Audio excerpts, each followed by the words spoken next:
Votes, love unsaid. Friends, flirts, heartbreak. Hey guys, I thought to share a story from my early teens. It's a part of my life that has shaped who I am, and I believe it could be an interesting read for you all. Hashtag love unsaid. Friends, flirts, heartbreak. I had a girl who was my best friend, though I didn't initially want that label. We talked all the time, and she shared everything with me, often saying she wasn't ready for a relationship. She was sweet and kind, expressing her affection, and we would flirt playfully. Even though we cuddled in bed, I kept reminding myself we weren't actually a couple. But deep down, I felt a growing tension, like something was brewing beneath the surface. We spoke every day, and I was always waiting for the right moment to confess my feelings. The longer I waited, the more anxious I became. My heart raced every time I considered telling her. One day, a friend encouraged me to finally share my feelings with her. As I prepared myself to be vulnerable, I was met with unexpected resistance. When I did confess, she began to blow my cover, making me panic. I felt scared and ashamed, so I quickly tried to shut her down, but it was clear she had picked up on my feelings. After that, everything changed. We stopped messaging, and the silence hung heavy between us. Then one day, she called me upset. I rushed over with my best male friend to calm her down. When I arrived, she hugged me tightly, and I could feel the weight of unspoken words hanging in the air. I was there for her, even though a part of me knew I had to say something more. As time passed, I sensed a shift. I started to notice how my best friend and she began going out more often, laughing and flirting with each other as if she had given up on me completely. The thought gnawed at me. Was I losing her? It was torturous, watching her grow closer to someone else while I remained silent about my feelings. Eventually, my friend began dating someone, and he encouraged me to reach out to her. We went on a double date to his house, and as they cuddled and made out, the tension between us felt suffocating. I sensed she was waiting for me to say something, but I couldn't bring myself to break the silence. Then, months later, I woke up to a message from a friend saying that she and my best friend were now dating. A wave of despair washed over me, leaving me lonely for 2 months, paranoid, drugged up, and overwhelmed with sadness. I was caught in a whirlwind of emotions, especially when I discovered that my ex-best friend was cheating on her. The anger bubbled inside me like a volcano ready to erupt. One night, while I was extremely drunk, I found myself at a gathering with them. I felt jealousy and rage pulse through my veins. I pulled him aside, my heart pounding, ready to confront him about the betrayal. I couldn't hold back my words, insisting she didn't deserve that. The air crackled with tension as I spoke, a mix of fear and care driving my actions. I never confronted her directly about the cheating. She found out a year later.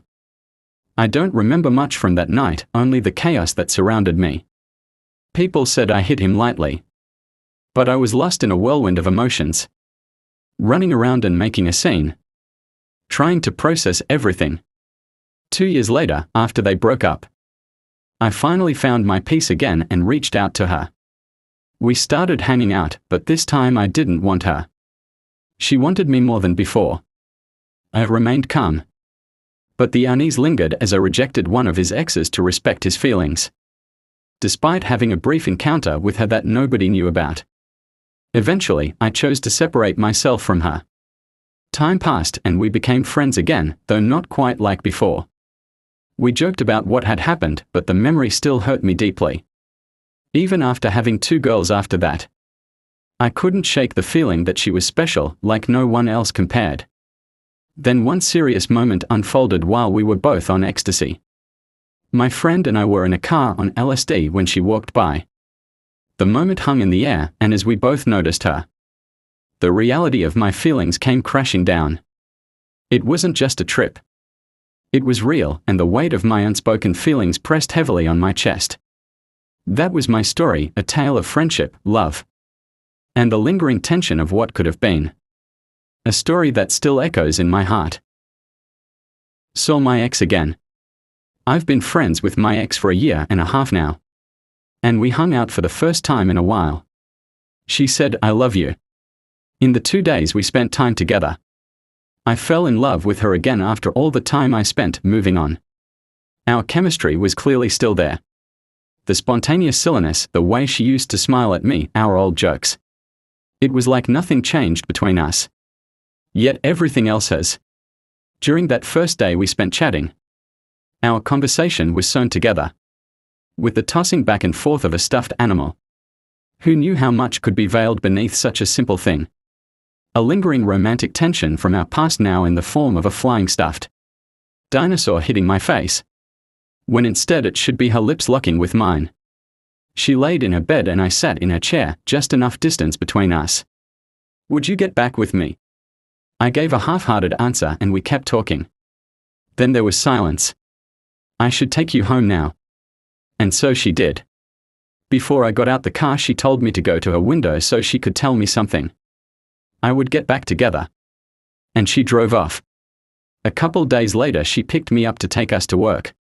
It reminded me of before. Every day in high school. She would pick me up to go to school, and when she'd come down the road, I'd smile and hop up and down in excitement to see her. And I'd get to see her smile. This time I just waited like a normal person. Oh, how things change. Sat next to her and we went on our way. It was a 40-minute drive. We are both in the Army National Guard and it was our monthly drill. A happy excuse to see her. So happy that the whole speech I've prepped in advance vanished. I had 40 minutes to travel back in time. To not only love her but to be in love with her. The way she laughed at the silliness, like when I thought she said, "I'm a turtle," when she actually said, "I'm matured." Or how her smile said, "I love you." A bright contrast to her face when she broke up with me. Our old jokes were new again. Our nicknames, our memories, and even the memories we made without each other. I could finally admit to her how I always find an excuse to talk about her to all of my friends. And I was so happy to see her smile when I told her. Or how much joy I felt when she wanted me to call her the pet name I used to say every day. I was no longer in love with a memory, an idea, or a feeling. It was her. And it would always be her. Despite my own desire, we arrived at our destination. And I had to leave first since I had an earlier hit time. But as I got out, I expressed how I felt in the only way I could.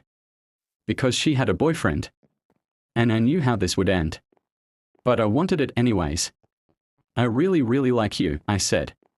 She turned around, with her window down, smiling that loving smile. "I love you." Just like before. And I could only keep walking forward cause I had a job to do.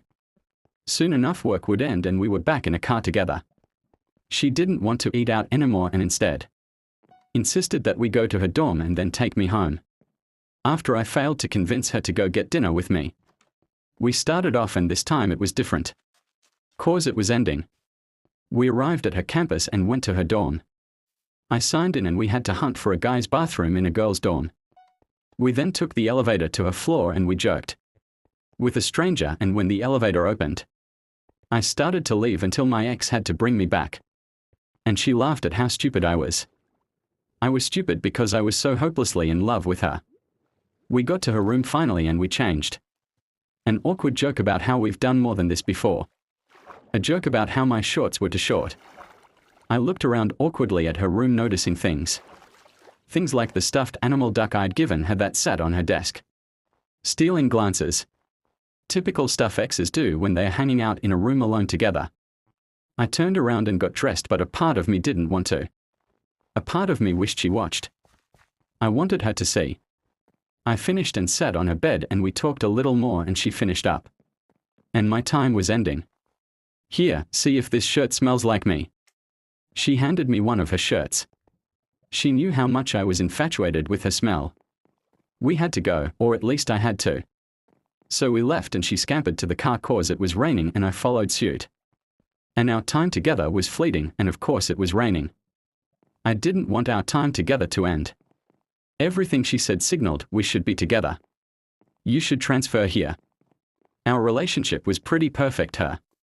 I almost broke up with my BF. I love you. Expect life isn't always perfect. She had her life. I wish she could drop it and we could be together. Make it work for the sake of love. But life happened. Time's arrow marched forward.